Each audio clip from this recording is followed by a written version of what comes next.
welcome to episode 2. Today we'll be talking about how to understand your savings on a deeper level. And before we get into that, I wanted to personally say thank you to everyone who liked my video, who commented, who shared it, who subscribed to my channel, and also the feedback that I got, because I definitely used that feedback for this episode. So it's much appreciated, and let's get into it.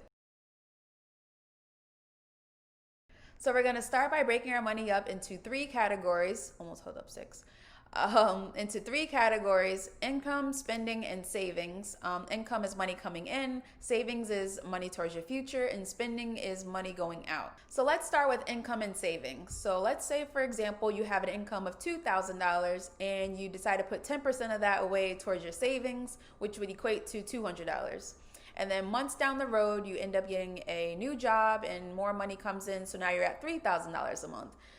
With that increase in income, you want to be sure to put an additional percentage into your savings, because you don't want to cheat your future. You don't want to continue to put the 10% down when you have the allocated funds to put more towards your savings. So in this example, we decided to up it by 5% and go up to 15% into our savings.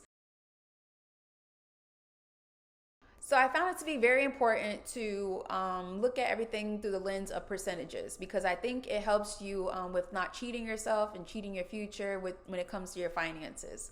So you'll see a lot in my examples where I'm pointing out percentages versus just dollar amounts. The dollar amounts are there so you have an understanding of what it is, but the main focus is you want to be able to break your money up into percentages, because I think it's easier to budget that way and easier to look at it as a whole.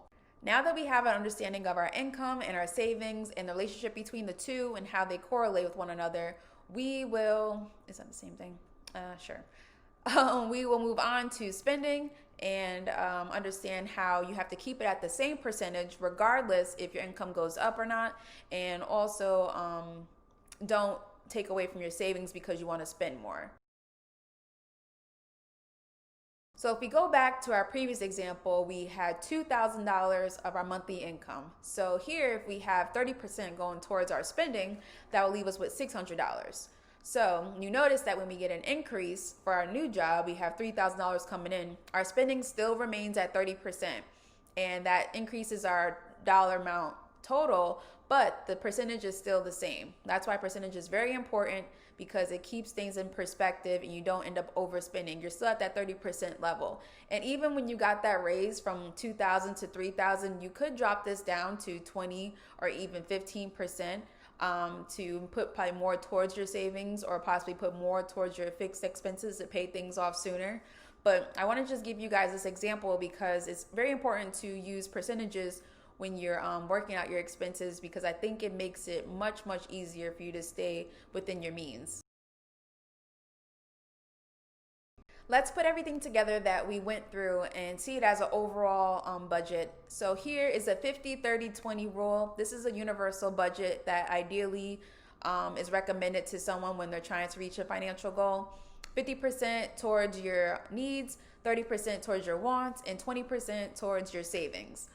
50%, that includes your fixed and variable expenses that we went over in episode 1, and 30% towards your wants will be the non-essential expenses, such as your traveling, your out to eats, and things like that. And then your 20% is your savings. We'll go a little bit more in depth of that in a moment, but I want to just show you the breakout of what you should look at as a whole. So your 100% is your income coming in. The 50-30-20 is how you break it up.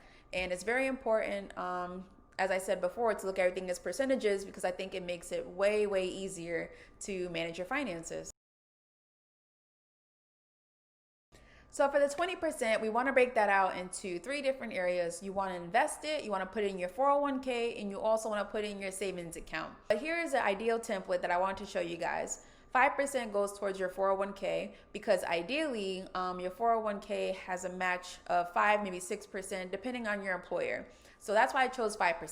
That's usually before you even get your check. That's why I didn't include it in the savings portion earlier, because usually you don't even see that at all. It just comes right out of your check anyway. So your money that you get is what I was focusing more towards earlier in that example. And the additional savings, you want to put 10% towards your savings account. This is a regular savings account in your bank that you want to put money towards to build up an emergency fund threshold to where you feel comfortable that if something were to happen, you have money to take for it.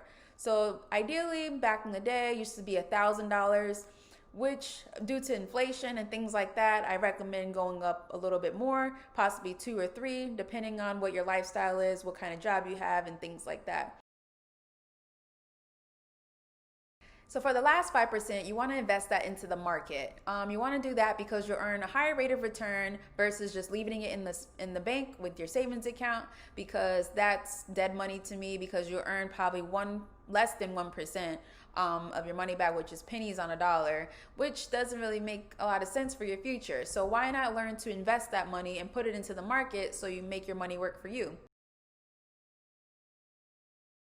And before we end this video, don't forget to like, share, subscribe, and comment below. And once again, thank you to everyone who showed support so far. I'm very much appreciative of it. So grateful. And I'll definitely keep the episodes coming. And I hope you really like this content.